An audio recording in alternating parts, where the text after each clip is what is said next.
한반도 역사 속에 숨겨진 미스테리 편. 안녕하세요, 공포괴담입니다. 오늘은 한반도의 역사에 관한 숨겨진 이야기를 해보겠습니다. 그럼 이야기 시작하겠습니다. 5번째, 거북선. 거북선이 과연 철갑선이었는지는 아직까지 논란의 대상입니다. 거북선이 철갑선이라는 말은 일본의 기록에 많이 남아 있습니다. 임진왜란 이후 일본 수군장의 기록에 의하면 조선의 전함은 거북선 이외에도 모두 철로 감싼 전함이 많이 있었다고 합니다. 이외에도 많은 일본 기록에서는 거북선이 철갑선이라고 합니다만 정작 우리나라 기록에서는 거북선이 철로 장갑되어져 있다는 기록이 없습니다. 이순신의 장기나 난중일기에도 칼 송곳을 꽂았다고는 되어 있으나 철로 덮었다는 기록은 없으며 충무공행록에도 나무로 뚜껑을 씌우고 칼을 꽂아서 적이 뛰어들 수 없게 했다고만 되어 있습니다. 이 때문에 학계에서는 거북선이 철갑선은 아닐 것으로 추측하고 있지요. 현재 각종 모형에 제시된 바와 같이 거북선의 용머리가 길게 위로 솟아올라서 있었는지도 의문입니다. 용머리에서 대포를 쏘았다는 기록이 있는데 정조 때 발간된 이충무공전서에 나오는 용머리 크기인 길이 133cm, 폭 93cm는 포를 설치하기에는 좀 작아 보입니다.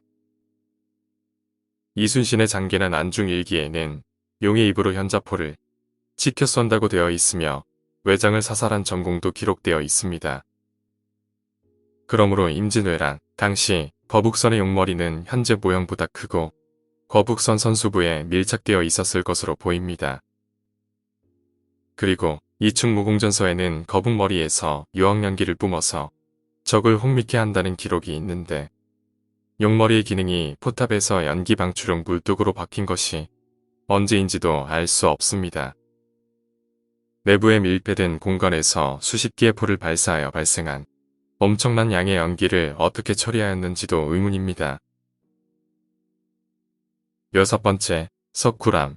깊이 14.8m, 높이 9.3m의 석굴 안에는 본준불이 모셔져 있습니다. 이 석불은 1.58m의 좌대 위에 3.26m의 거대한 불상으로서 굽타 양식으로 만들었습니다. 석굴암의 제작에 사용된 화강암은 무려 3,000여 톤에 이른다고 합니다. 놀라운 것은 지금으로부터 1300년 전에 세워진 이 석굴이 기하학적으로 완벽한 설계에 의해서 만들어졌다는 점이지요.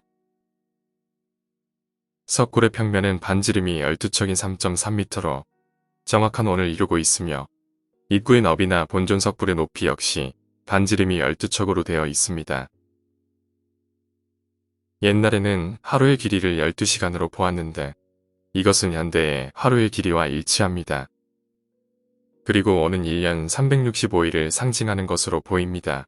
석굴암이 뛰어난 것은 천연 동굴이 아닌 인공굴 안에 만들어졌으며 구형, 삼각형, 사각형, 팔각형 등의 기하학적 구성에 의해서 완벽한 조화와 통일을 이루고 있기 때문입니다. 본존불의 좌대 방향은 방위각 117도, 본존불은 좌대를 기준으로 동에서 남으로 사도가 틀어져 있습니다. 즉, 현재 본존불은 방위각 121도로 되어 있지요. 이것은 일제가 수리공사를 할 때 본존불을 들어 올리다가 잘못해서 그 방향이 틀어진 것으로 추측됩니다. 그 이유는 본존불과 좌대를 만들 때 애시당초 그 방향이 틀렸을 리가 없었고 본존불을 들어 올리다가 뒷부분에 금이 간 모습을 확인할 수 있기 때문입니다. 경주의 일출 방위각을 보면 동지 때는 119도, 춘추분 때는 약 90도, 하지 때는 약 60도로 나타납니다. 이것은 석굴암의 본존불에는 사시사철 햇빛이 들어왔다는 이야기가 됩니다. 석굴암 아래에는 투암산 골짜기에서 내려오는 물을 받아서 마시는 감로수대가 설치되어 있습니다. 이 물은 석굴암 내의 본존 불상에 바로 밑부분을 타고 내려오는 물줄기라고 합니다. 그 물줄기는 인조 석굴을 떠받치는 안반 사이를 흘러 석굴암 내의 습도를 조절하는 역할을 하기도 했습니다. 일제시대의 일본인들이 석굴암을 완전히 해체하여 보수공사를 하면서 석굴암의 외벽과 밑을 시멘트로 지켜놓고 물줄기도 석굴암의 바깥쪽으로 돌려 놓았다고 합니다. 일제시대와 광복 후의 후손들 손에 의해서 석굴암은 그 원형을 상실하고 전혀 다른 모습으로 변해버립니다. 우리는 아직도 예전 석굴암의 건축 원리를 알지 못합니다. 천여 년이나 원형대로 보존될 수 있었던 옛 선조들의 석굴암 건축 비법이 신기하기만 합니다. 7번째, 마이산 탑사. 마이산 탑사에는 가공하지 않은 천연석으로 쌓여진 탑들이 모여서 장관을 이루고 있습니다. 높이 15m, 둘레 20m의 거대한 탑들도 즐비하며 만들 때 접착제를 쓴 것도 아니고 시멘트를 사용한 것도 아닙니다. 그런데 100여 년 동안 태풍과 해오리 바람에도 끄떡없이 버티고 서 있습니다.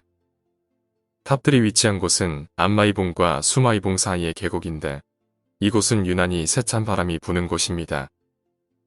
지형적으로 앞쪽이 넓고 뒤쪽이 좁은 계곡이어서 바람이 세차게 휘몰아쳐 오게 됩니다.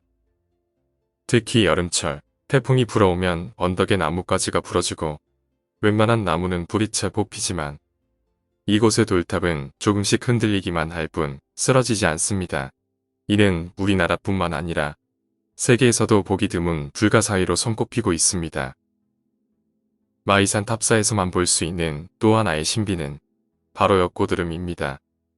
겨울에 정한수를 떠놓고 기도를 드리면 그릇에서 고드름이 거꾸로 뻗쳐오릅니다. 이 엿고드름 현상은 요즘도 매년 한겨울에 몇 차례씩 일어나고 있습니다. 이는 자연적인 현상입니다. 탑사 오른쪽에서 천지탑을 지나 안마이봉 절벽으로 돌아 올라가는 바람에 의해서 엿고드름이 생긴다고 하는 것이 일반적인 주장입니다. 그러나 탑단에 의해서만 고드름이 생기고 그 바로 아래의 바닥에서는 고드름이 생기지 않는 현상은 설명이 불가능합니다. 8번째, 한반도는 중생대 백악기 공룡의 낙원. 지난 수십여 년 동안 국내에서 발견된 공룡 발자국 화석수는 실로 엄청납니다. 경상도 지역을 중심으로 50여 개 지역에서 6,500여 개의 발자국이 발견되었고 이는 세계적으로 매우 드문 경우입니다. 이곳에 공룡 발자국이 밀집된 이유는 무엇일까? 반면에 완전한 골격 화석은 왜 발견되지 않는 것일까? 공룡 화석에 담긴 1억 년 전 한반도의 비밀은 무엇일까요? 1982년 이후에 한반도의 영남 지역에서는 매년 새로운 공룡 발자국 산지가 보고되고 있습니다.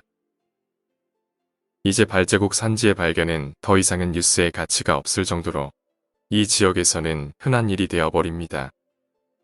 특히 고성 덕명리에서는 공룡의 종류가 사족보행의 용각류가 3종, 이족보행의 조각류가 10여 종, 이족보행의 수각류가 2종이나 확인됩니다. 경북 의성군 일대에서도 광범하게 공룡 화석들이 발견되었습니다. 1986년에는 금성면 청로위의 야산에서 공룡의 골격 부분 화석이 발견된 이후에 1990년에는 금성면 제오리에서 공룡 발자국이 무더기로 발견되기도 합니다. 공양면 9mm에서도 공룡 어깨뼈와 대퇴뼈가 발견되었다는 언론 보도가 나오기도 했습니다.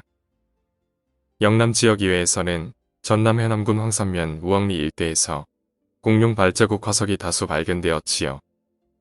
이곳 9개 층준에서는 200여 개의 공룡 발자국이 발견됐는데 특히 익룡 발자국 화석과 물갈퀴발새 화석이 한꺼번에 발견되어 주목을 끌었습니다. 이 밖에도 국내에서 발자국 화석이 100개 이상 집단 발견된 곳은 20여 곳에 달할 정도입니다. 지역별로는 경상도 지역이 50여 군데, 전남 지역이 1군데, 북한의 용궁리가 1군데 등이며 발자국 화석은 6,000개를 넘을 정도이죠. 그러면 한반도에서 이토록 많은 공룡 발자국이 발견되고 있는 이유는 과연 무엇일까요?